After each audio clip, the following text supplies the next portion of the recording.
உங்கள் வாழ்க்கையில் நீங்கள் மற்றவங்க கிட்ட பேசிட்டு வந்ததுக்கப்புறம் நம்ம கரெக்டாக தான் பேசுகிறோமா, இல்லை நம்ம பேசுனது தப்பா, இல்லை இந்த விஷயத்தை நம்ம இப்போ பேசாமல் இருந்திருந்தால் எந்த பிரச்சனையும் வந்திருக்காதோ அப்படின்னு நீங்கள் ஒரு தடையும் யோசிச்சுக்கிட்டே இருந்தீங்கன்னா நீங்கள் கரெக்டான இடத்துல தான் இருக்கீங்க. ஏன்னா இந்த வீடியோ உங்களுக்கு தான். ஏன் சொல்கிறேன்னா, நம்ம டெய்லி லைஃப்பில் பார்க்குற மிகப்பெரிய ஆள் எல்லாம் சைலன்ஸை தான் அதிகமாக கடைபிடிப்பாங்க.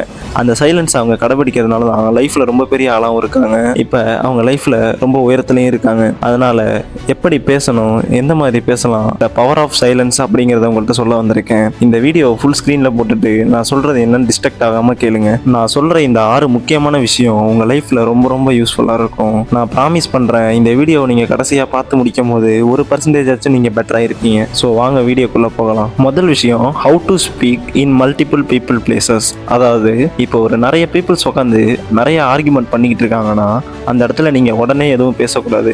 ஏன்னா அப்படி நீங்கள் உடனே பேசும்போது உங்களோட வேர்ட்ஸுக்கு வேல்யூ இருக்காது. ஸோ ஃபர்ஸ்ட் ஆஃப் ஆல் நீங்கள் எல்லாத்தையும் அப்சர்வ் பண்ண ஆரம்பிக்கணும். இப்போது ஒரு 4 பேர் உட்காந்து மாற்றி மாற்றி கத்திக்கிட்டு இருக்காங்கன்னா கடைசி வரையே அவங்க கத்திக்கிட்டு தான் இருப்பாங்க. அவங்க பேசுறது ஒரு ஆளுக்கும் புரியவே புரியாது.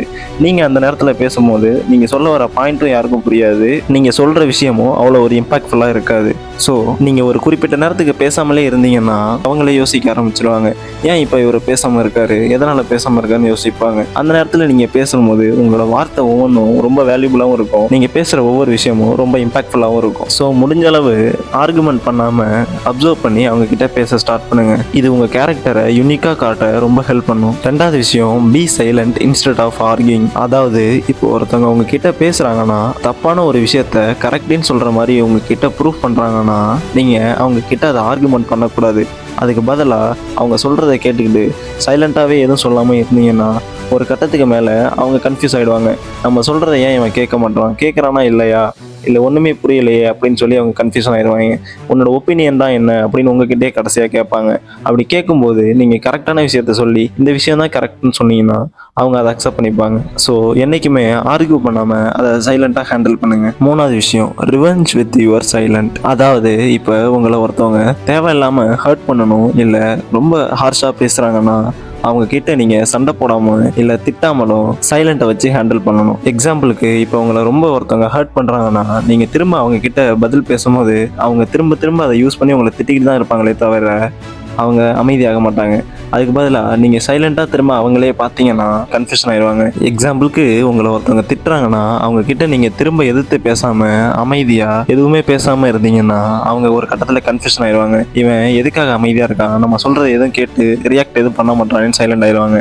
ஏன்னா ஹியூமனோட சைக்காலஜி எப்படி இருக்குன்னா, ஒருத்தவங்க உங்களை ஹர்ட் பண்ணணும்னு நினச்சி பேசும்போது நீங்கள் அதுக்கு திரும்ப ரியாக்ட் பண்ணீங்கன்னா அவங்க உங்களை ஹர்ட் பண்ணதை நீங்கள் அக்செப்ட் பண்ணிக்கிட்டீங்கன்னு அர்த்தம். ஸோ அவங்களுக்கு இன்னும் உங்களை ஹர்ட் பண்ணுறதுக்கு ரொம்ப ஹெல்ப்ஃபுல்லாக இருக்கும். ஸோ முடிஞ்ச அளவு திரும்ப ரியாக்ட் பண்ணாமல் ரொம்ப சைலண்டாக இருக்க ட்ரை பண்ணுங்கள். அப்படி இல்லைனா உங்களை ரொம்ப இன்சல்ட் பண்ணுறாங்கன்னா அவங்க கிட்ட உங்களை திட்டும் போது ஒரு தேங்க்ஸ் மட்டும் சொல்லிவிட்டு அந்த இடத்துல கிளம்பிடுங்க. அவங்க திரும்பவும் கன்ஃபியூஸ் ஆகிடுவாங்க.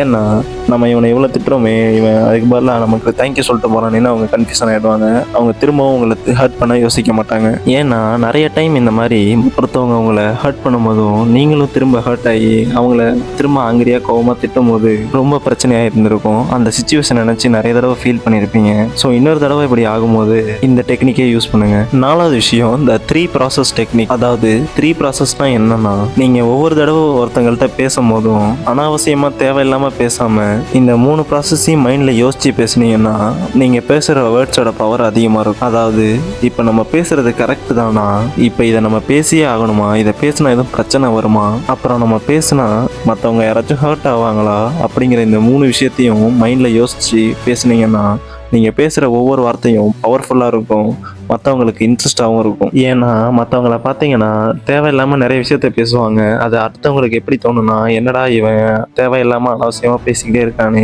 ரொம்ப அறுக்கிறானே போட்டு, இதெல்லாம் யார் இவனை சம்மந்தம் இல்லாமல் பேச சொன்னது அப்படின்னு மனசுக்குள்ளேயே நினைப்பாங்க. அவங்க ஒரு நாலேஜபிள் பர்சனாக இருந்தாலுமே அவங்க அடுத்தவங்க முன்னாடி வீக்காக தான் தெரிவாங்க.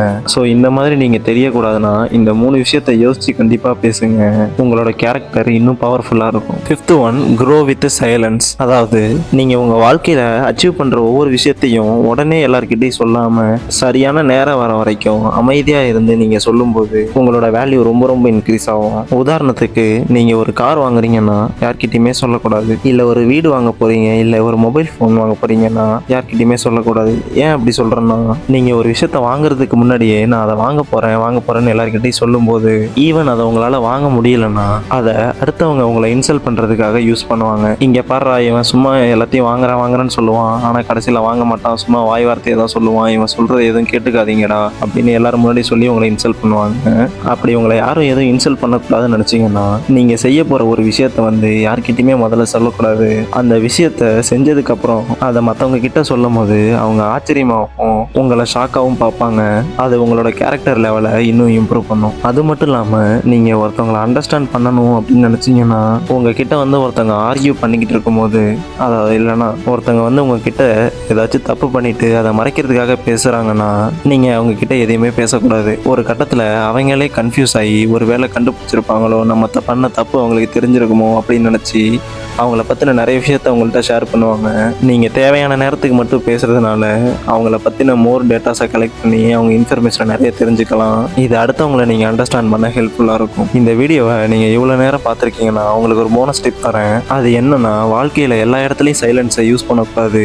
ஏன்னா அது உங்களுக்குள்ள விஷயத்த வெளிப்படுத்த உதவாம ஆக்கிடும். அதனால நீங்க தேவையான இடத்துல மட்டும் பேசாம இருந்துட்டு பேச வேண்டிய இடத்துலலாம் பேசணும். இப்போ ஒரு லீடர்ஷிப்பாக நீங்கள் இருக்கீங்கன்னா அந்த இடத்துல ஒரு லீடர் மாதிரி பேசணும். நிறைய பேர்கிட்ட கம்யூனிகேஷன் பண்ண கற்றுக்கணும். இப்படி நீங்கள் தேவைப்படுற இடத்துல கரெக்டாக பேசிட்டு தேவைப்படாத இடத்துல அமைதியாக இருந்தீங்கன்னா உங்கள் கேரக்டரோட லெவல் ரொம்ப டாப்பில் இருக்கும். நீங்கள் அடுத்தவங்களுக்கு ரொம்ப இன்டெலிஜென்ட்டாகவும் தெரிவிங்க. இந்த வீடியோ உங்களுக்கு பிடிச்சிருந்துச்சுன்னா மறக்காமல் சப்ஸ்கிரைப் பண்ணி வச்சுக்கோங்க. ஏன்னா இந்த மாதிரி நிறைய வீடியோ நம்ம சேனலில் அப்லோட் பண்ண போகிறேன். அதை வச்சு உங்கள் லைஃப்பை 10x இம்ப்ரூவ் பண்ணிடலாம். கடைசியாக இந்த வீடியோ உங்களுக்கு பிடிச்சிருந்துச்சுன்னா ஒரே ஒரு லைக் பண்ணிவிட்டு உங்களுக்கு அடுத்து எந்த மாதிரி வீடியோ வேணும், உங்களுக்கு என்ன ப்ராப்ளம் இருக்குங்கிறத கீழே கமெண்ட்ல சொல்லுங்க. அதுக்கான சொல்யூஷனை நான் அடுத்த வீடியோவை போடுறேன். இந்த வீடியோவை உங்க ஃப்ரெண்ட்ஸ், ரிலேட்டிவ்ஸ், ஃபேமிலி மெம்பர்ஸ்னு எல்லாருக்கும் ஷேர் பண்ணி விடுங்க.